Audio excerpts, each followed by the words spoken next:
A comunidade de Deus não precisa, irmãos, de coisas do mundo. Amém? A palavra de Deus, ela é tudo para nós. Amém? O que Cristo fez é suficiente. Amém? Você pode aplaudir o Senhor?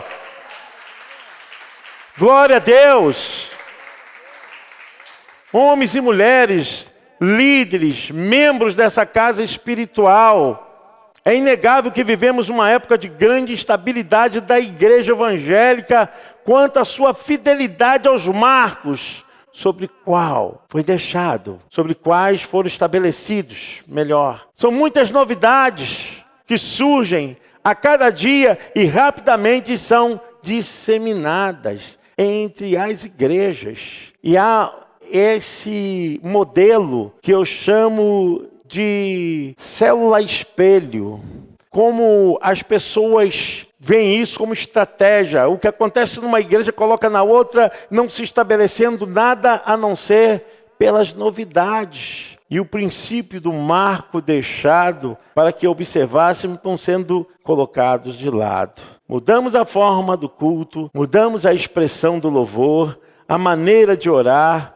mudamos a nossa reverência. Irmãos, eu sou de uma época que a reverência para chegar na igreja era um respeito. Não era uma idolatria, mas era uma admiração de respeito. As pessoas tinham respeito. Não se pedia na igreja silêncio, não se pedia para ninguém se levantar. Sabe por quê? As pessoas tinham respeito. Hoje em dia, as pessoas não estão nem aí. Quem está pregando, quem está louvando, quem está orando, e se levantam e andam para lá e para cá, e criança anda e grita na hora tudo do culto. Não que a criança tenha nada a ver com isso, mas queremos que muita coisa foi mudada, muita coisa foi deixada de lado. Os bons costumes foram deixados de lado. E eu vejo isso como limites retirados. Eu pego o texto emprestado de Provérbios para usar uma visão espiritual. Aquela herança deixada pelos antigos, os que passaram antes de nós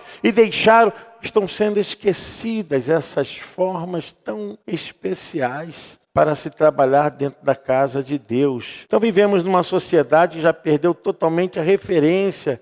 A gente vê que a sociedade perdeu a referência de limite, a falta de respeito por todos os lados. Aqui nessa igreja mesmo eu vi um irmão botar o dedo na cara de um pastor e dizer assim: eu sou igual a você.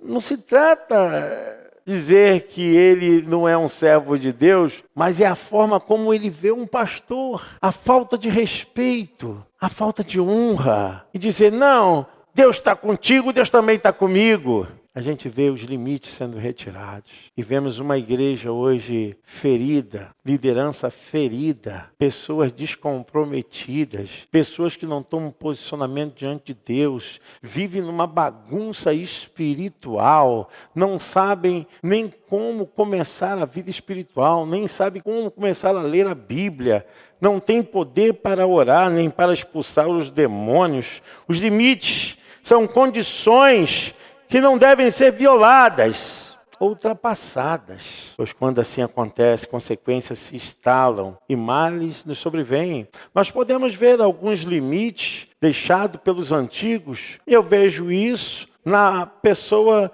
dos patriarcas. Abraão, ele deixou o seu marco, ele foi referência e hoje é citado como quem? O pai da fé.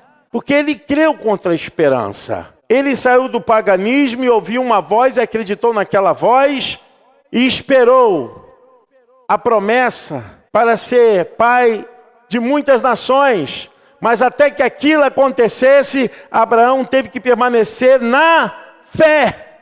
E ele deixou esse marco para nós. Fé.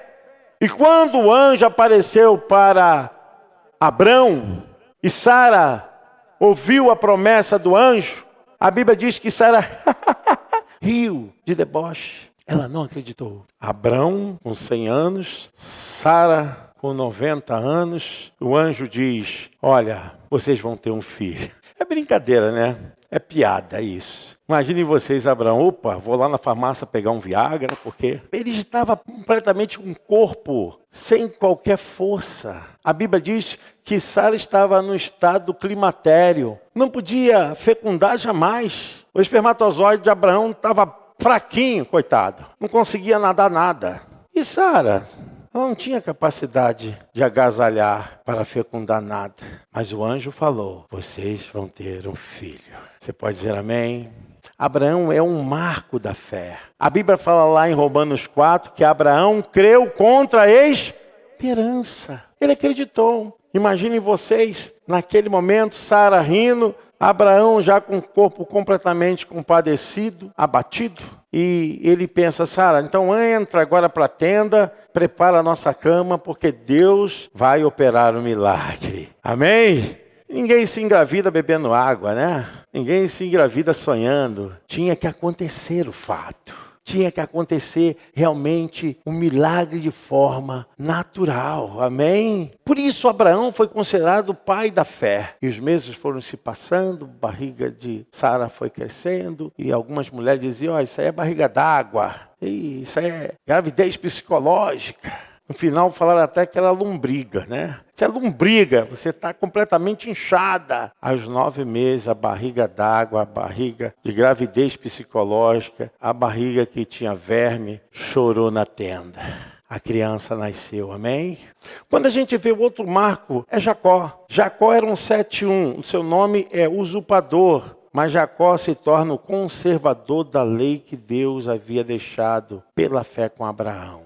Porque é ele que leva a herança de Abraão para os seus descendentes. Jacó. Deus muda o seu nome passa a ser Príncipe de Deus, Israel. E aquele dia que ele lutou com o anjo do Senhor, ele estava lutando para uma mudança, amém? Eu creio, irmãos, que nós precisamos entender que o marco não poderia ser retirado. Jacó deveria receber verdadeiramente o conserto, porque ele deveria levar a herança de Deus. E a Bíblia diz que no momento certo, Jacó muda. Jacó é transformado. E não só Jacó muda e é transformado, mas como Jacó, ele agora prepara a sua herança para dominar a terra. Que de Jacó que vieram as 12 tribos de Israel. E através de Jacó que vem a promessa de Deus por meio da promessa que Deus havia feito a Abraão, Isaque e Jacó. Isaque deu a seu filho Jacó a herança de seu pai Abraão. Agora Jacó dá os seus 12 filhos como promessa. Olha vocês, prestem atenção, o que acontece aqui quando Moisés fala a respeito dos marcos, ele estava falando justamente dos marcos que as tribos deveriam tomar na terra prometida. A cerca, aquele sinal de território dividido. Foi Moisés que mandou fazer aquilo, mas através de Jacó que vai se perpetuando esse crescimento sem a violação, de respeito aos limites. Eu fico pensando, irmãos, nisso, para que vocês entendam o que o Espírito Santo quer falar, que existem marcos espirituais dentro da igreja. Às vezes nós não prestamos atenção. Muitas vezes o teu pastor está falando contigo, você não atende, você não ouve, você está perdendo uma grande oportunidade de firmar o seu marco espiritual. E você ultrapassa. São coisas que Deus está dando e você não está percebendo. Às vezes ser comprometido com a igreja é um marco espiritual. Você ter disciplina com amor, com a palavra do Senhor, é um marco espiritual. Estar no culto, ouvir seu pastor, seus líderes, você confiar nas mãos do Senhor, o seu compromisso, a necessidade de fazer a vontade de Deus é um marco espiritual. Quando você não atenta para isso, tem pessoas que, não tem importância. É o pastor Barnabé. Meu irmão, você não sabe que é autoridade e submissão. Eu me recordo que quando o pastor Veloso, meu antecessor, ele chegava assim, tirava do meio. Hoje você que vai dirigir o culto. Aí eu falava assim, pastor, eu não vim para dirigir o culto. Ele falou, é verdade. Vai lá em cima, pega uma roupa com a Laura e desce, porque você vai dirigir o culto. Eu falava, sim, senhor. Subia. Irmã Laura, pastor Veloso falou para pôr umas roupas aqui, que os americanos mandavam para cá umas roupas. Eu era grandão, sou grandão, e eles também eram. Eu escolhia lá, botava, coisa e tal. E vinha, pastor, muito bem, meu filho. Muito bem, é isso aí, pode abertura. Marco, ouve a voz do seu pastor. Obedeça a palavra do Senhor, reconheça a autoridade. Irmãos, quando nós começamos a tirar esses marcos espirituais das nossas vidas, nós começamos a pagar o preço. Lembram-se que todos aqueles que não respeitavam os marcos colocados pelos seus pais, pelos antecessores, pelos antigos, eram amaldiçoados. Eu vejo hoje as pessoas brincando com as coisas de Deus, brincando com a liderança de Deus, uma transformação, uma mudança, e as pessoas não percebem como isso está criando uma barreira muito grande no seio da igreja. Está criando. Hoje nós vemos a mudança completa do marco litúrgico. Marco litúrgico. A gente vê essa mudança. Eu, sinceramente, sinto saudade. Eu falo, de ouvir o hino da harpa. Eu sinto saudade de ouvir o hino do cantor cristão. Existem muitos irmãos como eu que vieram dessa raiz. Gente, muda as folhas, tira os frutos, mas não tira a raiz, não. Vamos cuidar da raiz, da doutrina, do marco litúrgico, do ensinamento. Eu ainda fico pensando, irmãos, que há muita estratégia para os cultos. Eu mesmo me corrigi, já pedi perdão à igreja e peço perdão outra vez. Muitas coisas que eu fiz que hoje eu entendo que não serviram para nada. Porque eu quis fazer com uma visão de uma gestão humana, mundana. Irmãos, nós não precisamos tirar o marco da palavra de Deus, amém? É a palavra que transforma, é a palavra que muda. O culto é culto para todos, para velhos, para adultos, para crianças, para jovens. É culto para todas as pessoas, crentes, não crentes, é através da palavra de Deus, amém? Não precisamos mudar. Eu creio que muitas coisas mudaram, né? Vamos pensar aqui, para encerrar, sobre o marco de padrão de vestimentas e costumes cristãos. Antigamente, os crentes eram reconhecidos pelas roupas, pelo vestir, pelo andar. Lá vai um crente, lá vai um servo de Deus. Pelo falar, era um marco. Antigamente, as pessoas nos chamavam, sabe de quê? De Bíblia. A lavar o Bíblia. Mas hoje, a gente vai perguntar, é crente praticante ou não praticante? Porque a coisa se tornou tão vulgar, tão comum. As pessoas estão se vestindo como o mundo se veste. Antigamente se valorizava a beleza interior. Não queria ter o padrão do mundo. Usar uma linguagem sadia, sem gírias, sem piadas indecentes. Hoje as pessoas estão fazendo piadas no púlpito. Olha como as coisas estão perdendo. E vocês são pessoas responsáveis. São membros dessa casa espiritual. É tempo de nós guardarmos os marcos deixados pelos antigos. Se a gente for observar, Jesus deixou o marco, para mim, é a coroa dos evangelhos, o sermão da bem-aventurança, Mateus capítulo 5. Jesus cita ali lições tremendas, é a áurea, é a força dos evangelhos, que vai do capítulo 5 ao capítulo 7 de São Mateus, que revela o desejo de Deus com grande força para a transformação. O reino de Deus é chegado até nós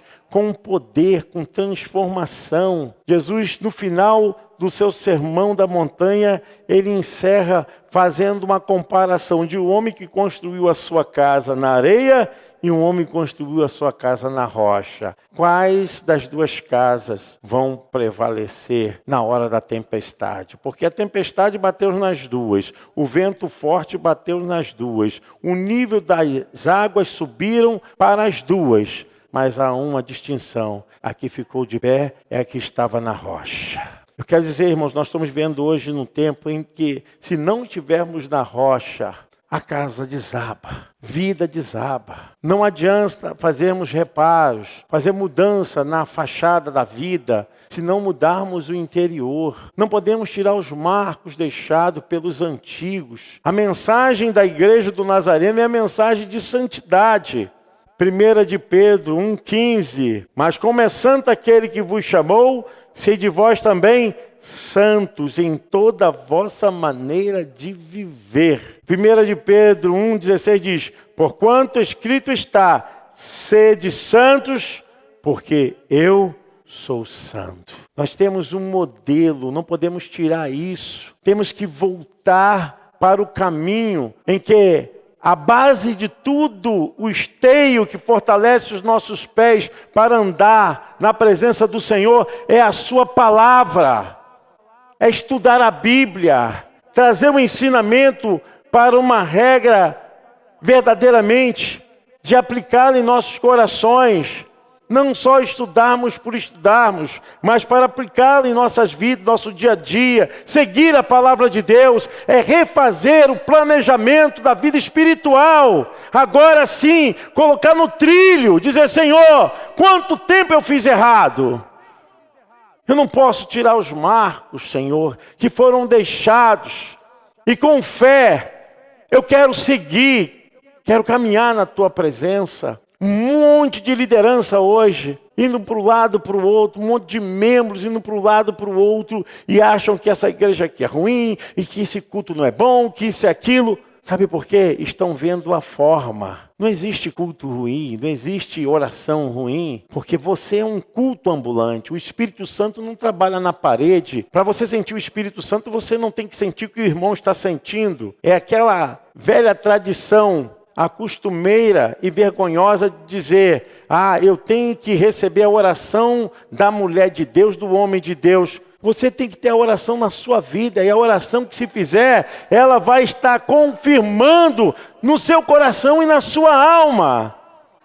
A bênção do Senhor, ela vem pela obediência, ela não vem através de ato relacionado a ações doutrinárias humanas, e está tomando o lugar de Deus. Tem pessoas que dizem: olha, que Deus está só no monte. Onde está escrito isso, gente? Deus habita em você. Deus habita onde você estiver. Aonde você estiver, o lugar vai ser santo, porque Deus habita em você. Amém?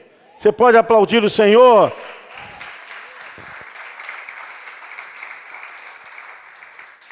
Na minha infância eu apanhei muito, porque eu era muito sonso, enganava muito os meus pais e sofri por causa disso. Me recordo quando eu repeti de ano no Colégio Estadual Mário Campos e tentei mudar a nota para dizer para meus pais que havia passado. Aí quando meus pais foram no colégio, a doutora Ronélia, que era coordenadora, falou, eu vim tomando um cacete lá do Mário Campos até chegar em casa. Existem muitos filhos que já arrancaram o mar da bênção que são os pais. Existem muitas coisas que acontecem na vida de alguns homens e mulheres porque não obedecem os marcos que o Pai Celeste colocou. E até hoje, lá em casa, os meus irmãos falam sobre isso. A Roberta era o sonso, e era mesmo. E apanhei muito. A minha mãe batia com aquele fio do ferro de passar, aquele fio que soltava. Lembra daquele fio que soltava? Aquele que tinha uma cobertura de pano. Minha mãe dobrava aquilo e já era. A dona Wilma era danada.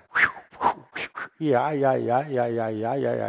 e não tinha molezinha não. Irmãos, eu penso que Deus ama e por isso Ele açoita. Deus açoita quem ama. Eu sei que é um tempo que nós precisamos aprender. Talvez você tenha recebido umas lambadas de Deus aí, porque você não ouviu a palavra de Deus, não ouviu o pastor, não ouviu o seu líder. Deus tinha posto marcos e você desobedeceu. Você achou que poderia mudar. Eu sempre digo para a igreja uma coisa: não brinque com Deus. Não brinque com Deus. Você pode brincar com o homem, pode brincar com as máquinas, mas não brinque com Deus. Quando eu falo brincar, é zombar, debochar, achar que Deus é um tolo. Tem gente que pensa que Deus é um velho gagá, né? Está sobre alto poder, descompensação mental, não sabe o que faz. E as pessoas estão zombando de Deus, brincando, e acham que podem fazer tudo. Culto para essas pessoas se tornou algo tão vulgar, porque se acostumaram tanto com culto, com levantar as mãos, com bater palmas, com dar glória a Deus, aleluia,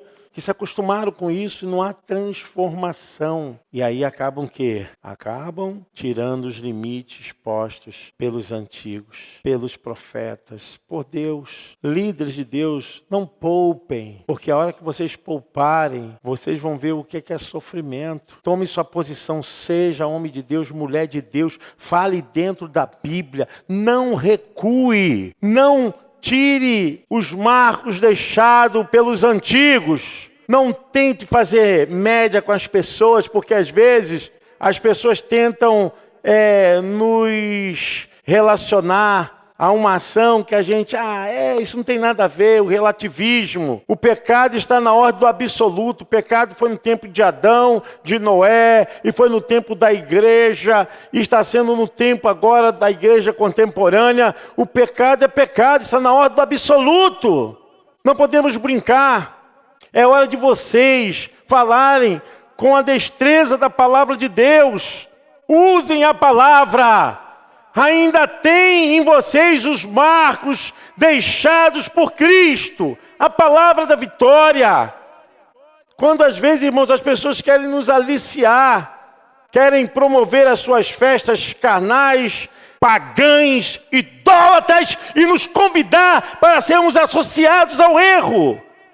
Meu irmão, caia fora.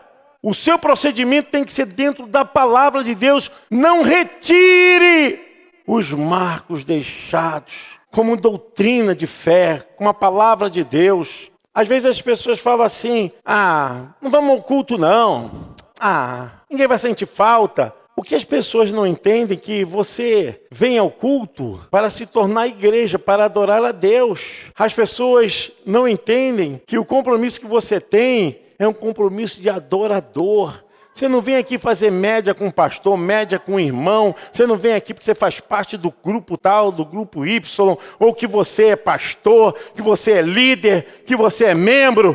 Você vem aqui porque você é um adorador.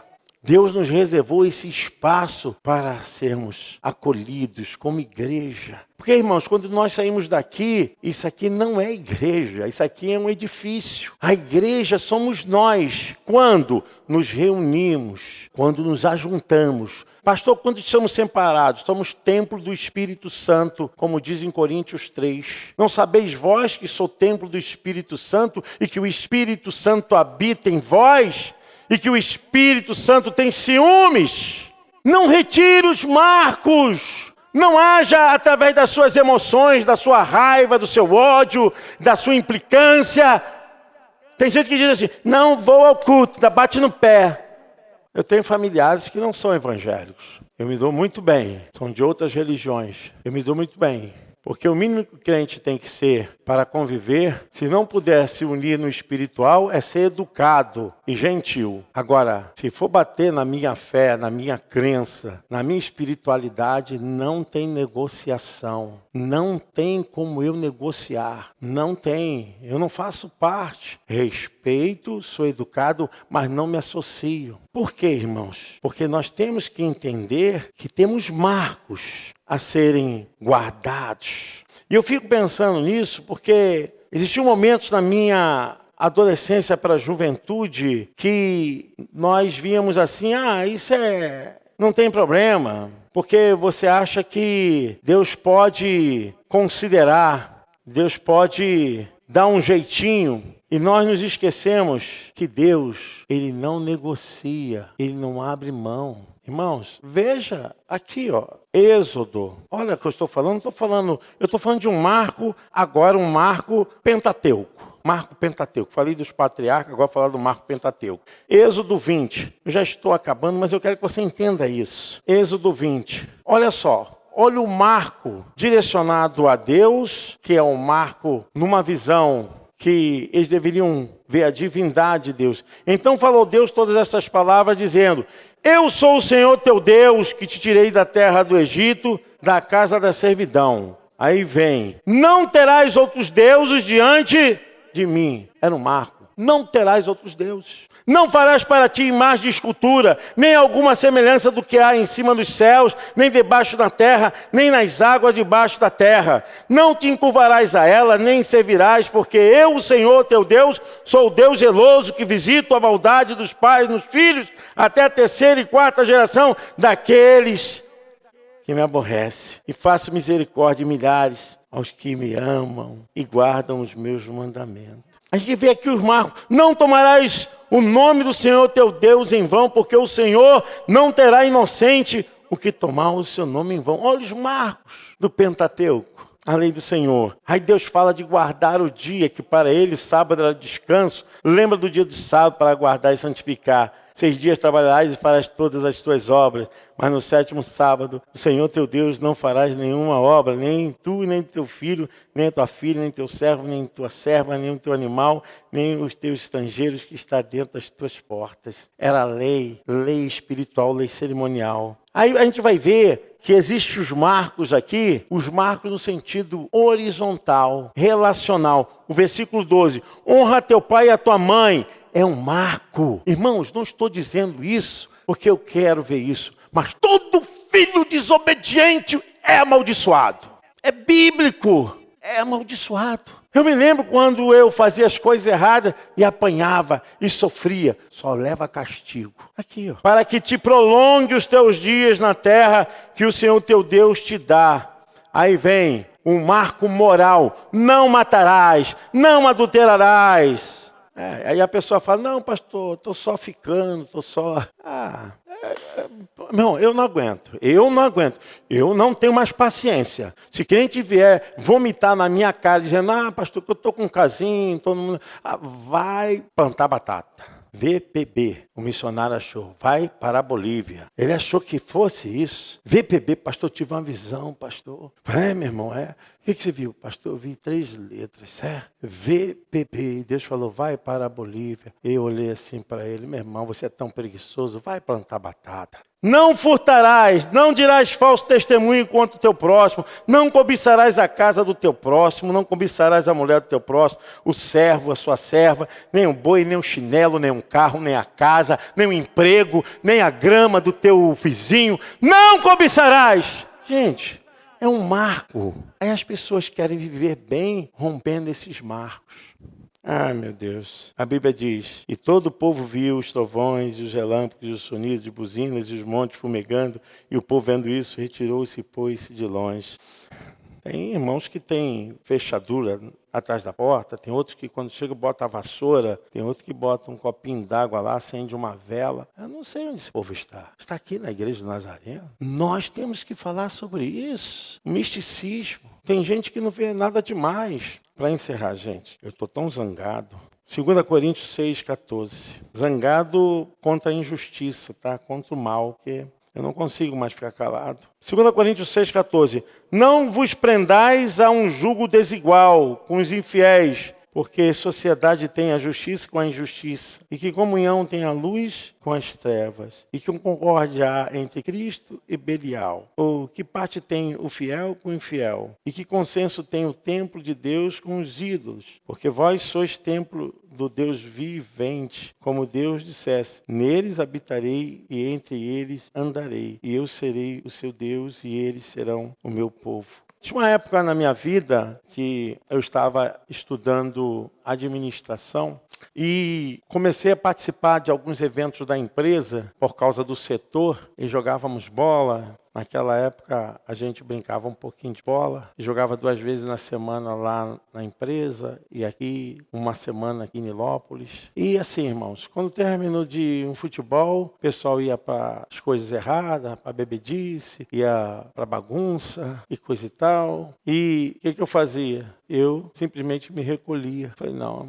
meu irmão, até aqui dá, fora disso, eu não tenho participação nenhuma. E aonde eu trabalhava, assim do lado, era cheio de inferninhos. E o pessoal ia tudo para o inferninho. No outro dia era mó bafafá na empresa. Imagine vocês, eu trabalhava na empresa que só de mulher eram 300 mulheres. 300 mulheres. E não era fácil não. Só o sangue de Jesus Cristo tem poder. O diabo usava aquelas mulheres de uma forma que viu o homem de Deus assim, parece que ficava mais gostoso para ele vir atacar. O Satanás não é fácil não. E nós não fazemos parte desse mundo. Amém? Meu irmão, você não pode abrir mão da sua santidade. Nada pode ser melhor do que você ter a sua vida santa andando na presença de Deus. Não andar com jugo desigual. Não caminhar com os infiéis. Nós somos líderes dessa casa, somos membros dessa casa.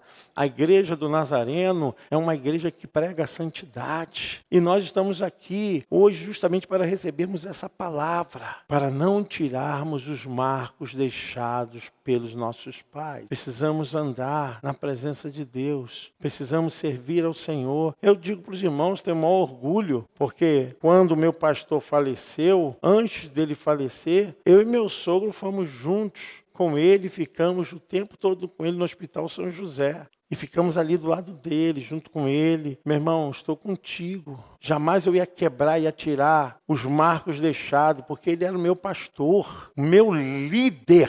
O pessoal podia falar de todo mundo, não fala do meu pastor não. O pau vai comer, hein? Não aceito falar dele não. Não aceito não. Não tem conversa, não fala do meu líder não. Ele é o meu pastor. Sabe, esses marcos foram retirados.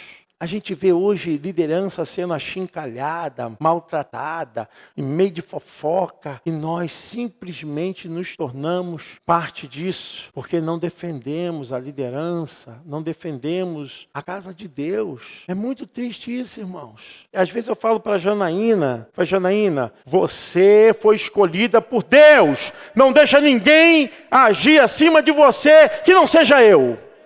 De vez em quando ela fica chorando. Não chora não. Levanta a tua cabeça. Deus te ungiu. Amém, igreja? Você pode aplaudir o Senhor? Deus te ungiu, meu irmão.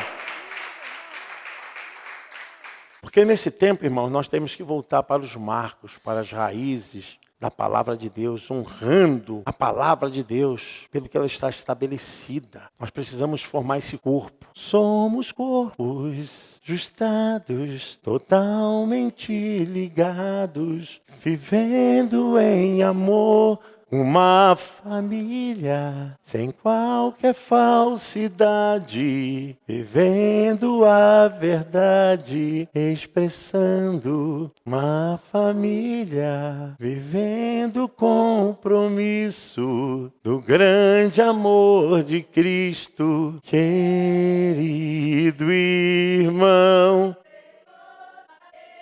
Você pode aplaudir o Senhor? Glória a Deus.